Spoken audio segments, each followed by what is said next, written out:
John chapter 13. We're going to read a few things. And just to get a little bit of context, Jesus is about to die. Okay, Jesus is about to get killed. He's about to get crucified.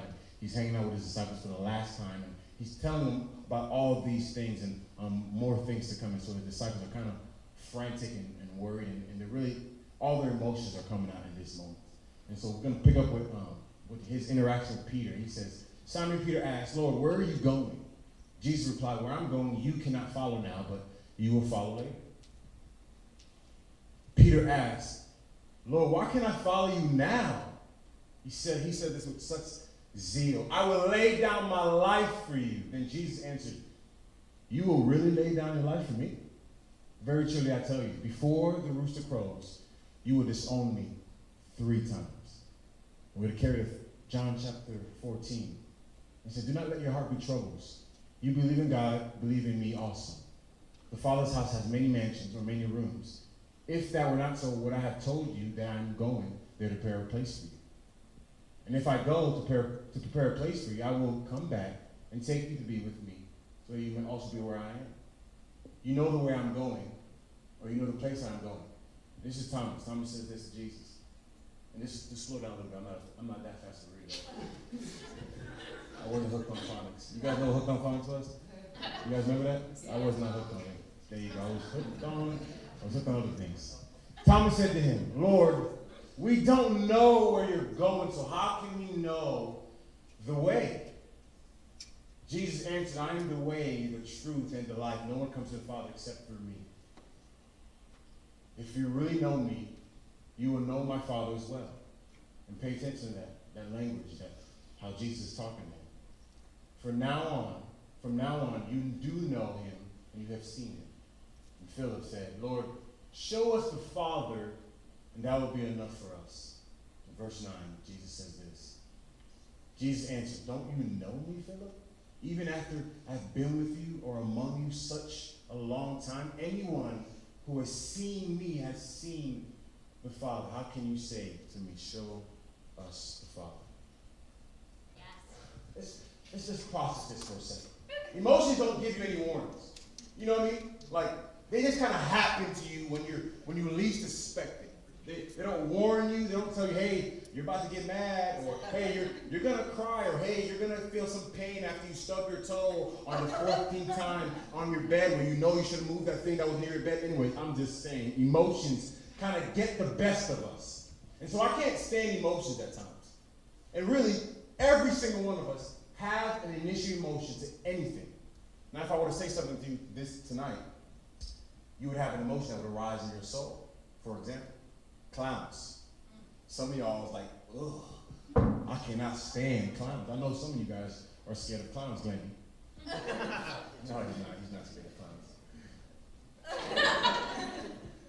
Food. Some of you are like, ooh, such joy and delight just rose up in your body or stomach.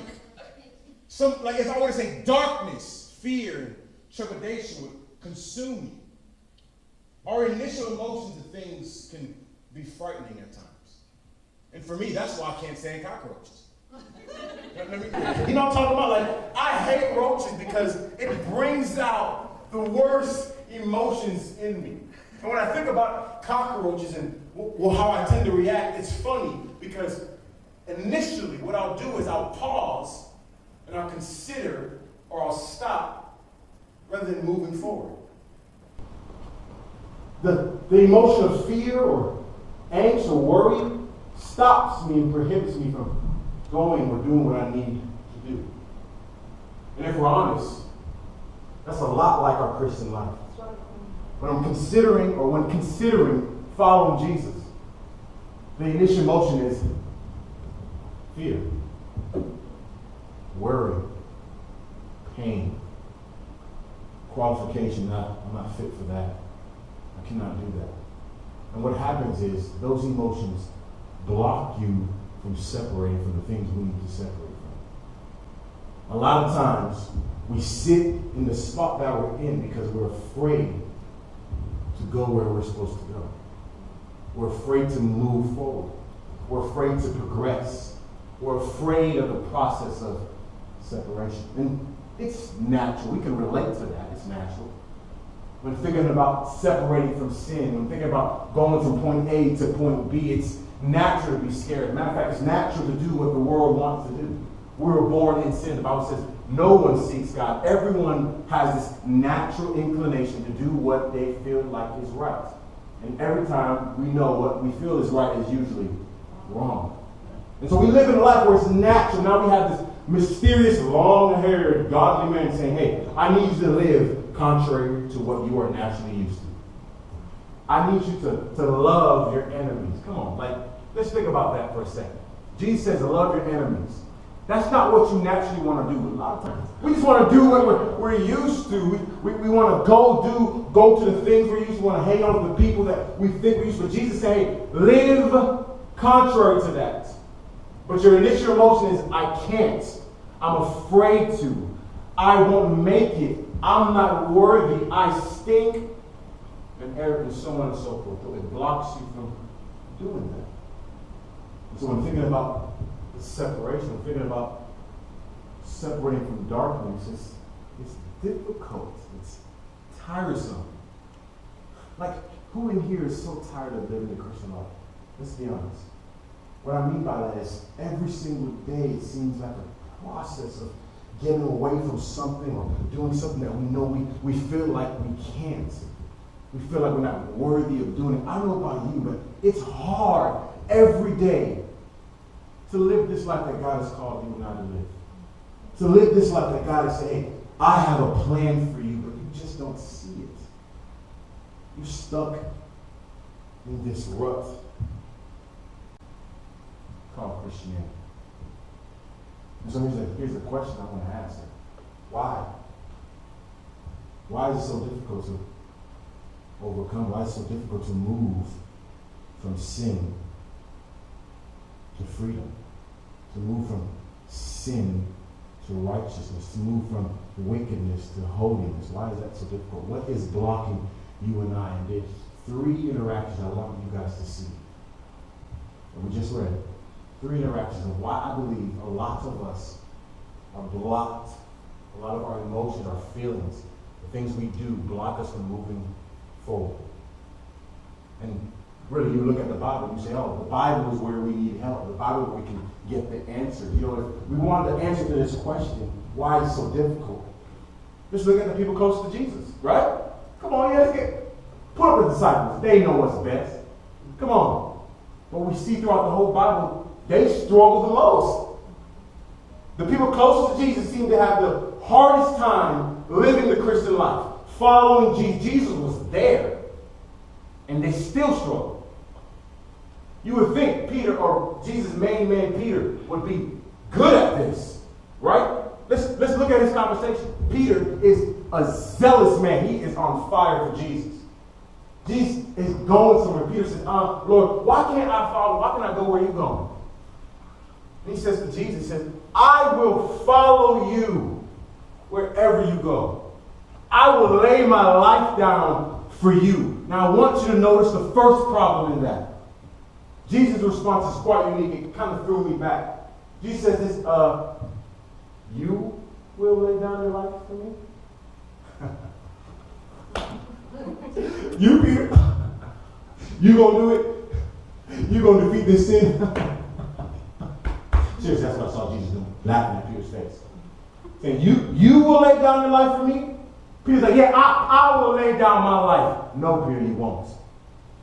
You can't do it. Matter of fact, before the rooster crows, you will deny me 3 times.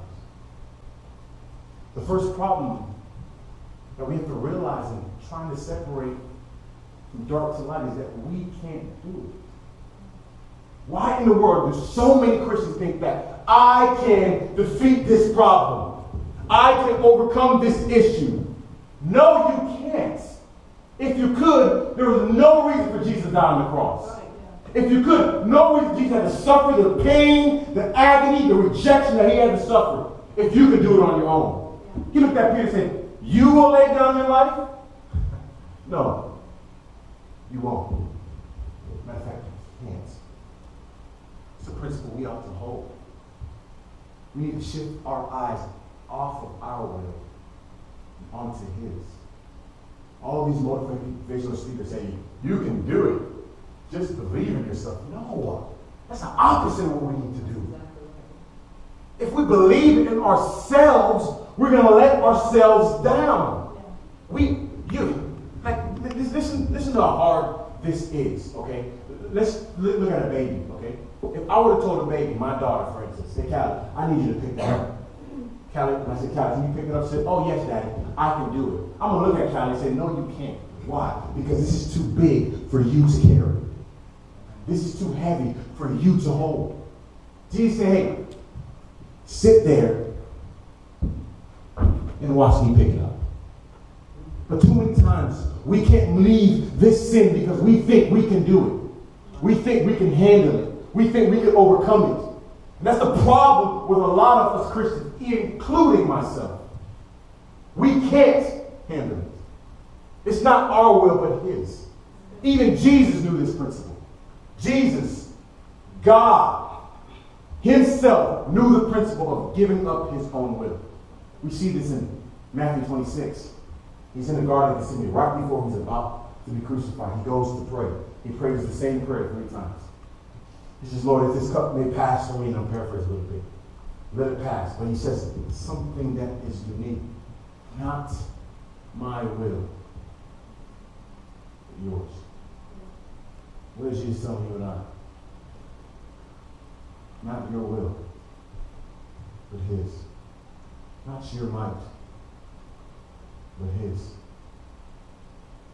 Another interaction we see and we move on to Jesus talking to the disciples, and He gives this famous discourse about heaven. And at the end of that, He says, you know where I'm going. Now, I want you to notice who said something. Thomas. Now, it's easy to look at Thomas and say, okay, we know Thomas. If you know any Bible, Thomas is a doubter. Oh, this is what Thomas does. It's easy to look at that and say, okay, yeah, this is what Thomas does. This is shoot it off. But I asked this question. I was like, why is it Thomas that said something? Where were the other disciples? Where was the zealous Peter? Just a moment ago said, Lord, I will lay my life down for you. Where was the cunning James, the beloved John? Where were they at? And they were the closest to Jesus. They were the one that was tight with Jesus. But it was Thomas who said something. I began to ask myself this question. Is it because the others were pretending that they had it all together? Were they pretending that they knew everything? I think too many of us Christians pretend that we know what we're doing. We pretend that we have this all together. I love what the Bible says in James chapter 4, verse 10. It says, humble yourself before the Lord, and He will lift you up. Meaning, get rid of the pride. Our struggles is because we pretend that we're put together. We pretend that we have it all going on, when really, in reality, we don't. You know what's the key to liberation of the grips of sin? Honesty. Saying, yo, I can't do this, man. For real. I cannot do this. You have to help me. Rather than saying, I got this. Hey, how you guys doing? You good? I'm good. I'm good. No, you're not. Pretending like you have it all together imprisons you into sin and guilt that's trapped you. Who wants to, let me ask you this question. Aren't you tired of pretending that you know everything? Aren't you tired of walking to church acting like everything is fine when your world is crumbling behind you? Sometimes it's good to break down. Sometimes it's good to come to these altars when they give an altar call and say, God, I need you. Rather than sit in your seats and be like, and I'm not trying to call anybody up, that's not my goal, but I'm trying to awaken a realization, a revelation that some of us sit in our seats or pews acting like we have everything together. When the minister said, if you have an issue, come on front. That's not a degrading thing. It's a relieving thing. Right. Saying, I got something. Pastor, I need help. And that's when God can help you. That's when God can use you. God cannot put together people cannot be fixed. Only broken people can. Amen. If you want to separate From the sin, you have to be broken. Stop pretending that you have it all together. Stop thinking that this is all good. I'm fine. I can manage. Oh, well. You can't. Think about Thomas. Thomas is one who's like, we don't know where you're going. All the time, like, you don't know? Come on, I know. Like, I know where he's going. James, you know where he's going? I don't know. Let's act like we do. Let's act like we do. It doesn't work. It'll show eventually. And so we see Peter who thinks he can trust in his will, and we see the others who pretend like they have it all together. And we come to James, or Philip, I'm sorry. And he says something that's quite unique. He's talking to Jesus, and Jesus says, in verses 8, he looks at him and he says, Philip says to Jesus, says, Lord, show us the Father, and that'll be enough for us. Now, let me translate what Philip is really saying. Hey, show me somebody who can actually help.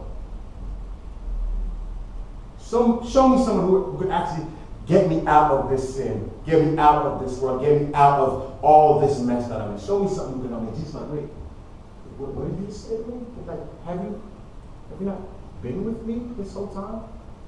Have you not seen me? Have you not heard? Have you not seen or witnessed all the things I've done? If you've seen me, you've also seen the Father. Philip's like, no, I need to see someone who would actually help me. I love my daughter because Callie's going to grow up to be a church kid. And like everybody knows Callie. Callie doesn't know everybody. And so it's funny, she'll walk around the church and people will be like, hey Callie. She's like, and they'll be confused because like, I don't understand. I'm around Callie all the time. But it goes to show that as believers, even though we're around Jesus, doesn't mean we know him. People come to church. People play the part. But they don't know what to say. But a lot of us are drowning in our dissatisfaction, crying for help, and Jesus standing right there. We don't know him, do we? Philip is like, hey, just show us the Father and that'll be enough for us. Can you imagine how Jesus would want to slap somebody? Like, are you serious? I fed 5,000 plus. I walked on water. I turned water into wine. You need any more evidence? You don't know that I am the God that can save you? Don't you know and understand that it's me all along? No, we're busy doing other things, pretending like we know what's happening. Jesus is saying, you need to get to know me. The thing I like to tell our youth is this: the more you know God, the more you can trust him. This is why we stress staying in the Word. This is why we stress personal devotion time. And let's be honest, everybody struggles with that. We all struggle with saying, God, let me set aside time for you so I can get to know you. This Bible is not for knowledge. It's for revelation of his character. The more we know, like listen, like if you're reading the Bible and you're like, oh wow, this is a cool miracle. Then you start to realize, no, this is the God of compassion. Oh my gosh, my God is a compassionate God. We need to know more of God in order to walk away from the darkness that is in this world. Because, quite frankly, if we don't know how to get out or the way to get out, we will never get out. I mean, you can come out. I'm going to wrap this up. I'm going to spend some time in the altar, but as I'm considering this talk, I was asking myself this: how do we then be successful in this process? How do we be successful in separating from darkness? And one word came to mind, a phrase that rather, and it's give up. Like, what? Give up? Yeah. You and I need to give up. The Bible tells us in Luke 9:23, anyone who would come after me, he must deny himself and then follow me. You can't follow somebody, or Jesus, right, if you're not willing to give yourself up. So we have to give up our will. We have to give up our pride. We have to give up our time. Ooh, that's a hard one. We have to be willing to say, God, I'm giving everything to you so you can give everything back to me. Live this out. If you want to separate from sin, give it up. Say, God, I'm trusting in you.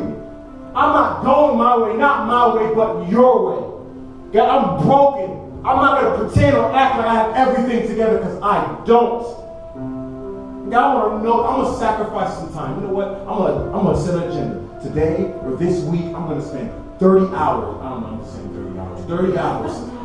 That's kind of a subliminal message there. 30 hours in prayer and devotion time. Or I'm going to spend 2 hours a day. Or I'm going to spend 3 hours this whole week just learning and loving and hearing from you. Because only then will you start to see you go from the dark towards the light.